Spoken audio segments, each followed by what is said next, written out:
بسم اللہ الرحمن الرحیم۔ میرے محترم ناظرین اور سامعین، ایک اور بڑا زبردست اور اہم سوال ہے جس کا عنوان ہے کسی پیر کے قبر و مزار پر دعا مانگنا اور قبر کو چومنا۔ کوئی نیک آدمی تھا، بزرگ تھا، اب اس کی قبر پہ دعا مانگنا کیسا ہے اور قبر کو چومنا کیسا ہے؟ سوال کی عبارت ہے، کیا کسی پیر کے مزار پر جا کر دعا مانگ سکتے ہیں، مزار کو چوم سکتے ہیں؟ اب یہ سوال کی عبارت ہوگی، جواب دیا جا رہا ہے۔ بسم اللہ الرحمن الرحیم۔ بات ہے کہ کسی بزرگ یا پیر سے دعا مانگنا اور دعا میں ان سے اپنی حاجتیں اور ضرورتیں پوری کرنے کی درخواست کرنا شرک ہے، البتہ اگر قبر پر حاضری کے وقت اللہ تعالیٰ سے صاحب قبر کے لیے دعا کی جائے تو یہ جائز ہے۔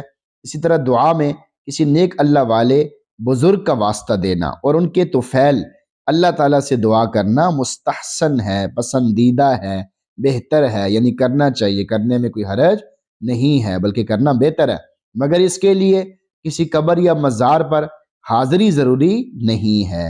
یاد رہے کہ قبروں کی زیارت کا بہتر طریقہ یہ ہے کہ زیارت کرنے والا قبلے کی طرف پشت کر کے اپنا رخ میت کے چہرے کی طرف کرے اور صاحب قبر پر سلام پیش کرے، پھر اس پر فاتحہ خوانی کرے۔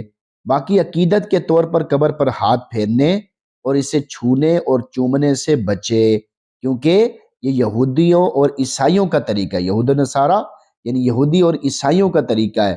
دین اسلام میں یہ افعال جائز نہیں ہے، چاہے کوئی کتنا ہی نیک آدمی ہو، بزرگ ہو، لیکن ایسا کرنا بالکل درست نہیں۔ بھئی محبت بھی نا شریعت کے مطابق کرنی چاہیے، نفرت بھی شریعت کے مطابق کرنی چاہیے۔ یہ نہیں ہے کہ بس جس طرح میرا دل چاہے گا میں ویسے کروں گا۔ من مرضی اللہ کو پسند نہیں ہے، رب چاہی اللہ کو پسند ہے کہ رب میں کیا چاہتا ہے۔ علم کیا ہے؟ حال کے امر کو پہچاننا کہ اس وقت اللہ میرے سے کیا چاہ رہے ہیں۔ یہ نہیں کہ میرے دل میں جو آئے گا بس میں وہ کروں گا۔ آج میری کیفیت تھوڑی زیادہ اچھی ہے، 2 رکعت فرض ہیں فجر کے، بھئی میں تو آج 4 پڑھوں گا، تو آپ کے 2 فرض بھی ادا نہیں ہوئے۔ اسی طرح ظہر کی نماز 4 فرض ہے، آپ کہیں بھئی آج میں بہت خوش ہوں، آج اللہ نے کاروبار میں کافی منافع دیا ہے، آج تو میں 4 کی بجائے 6 پڑھوں گا، تو آپ کے وہ فرض ہی ادا نہیں ہوئے ظہر کے۔ تو بھئی ہر چیز کا طریقہ ہے، محبت کا طریقہ ہے، سلیقہ ہے، آداب ہیں، انہی کے مطابق ہر کام کرنا ہے۔ اللہ تعالیٰ ہم سب کو صحیح علم عمل کرنے کی توفیق عطا فرما دے، آمین۔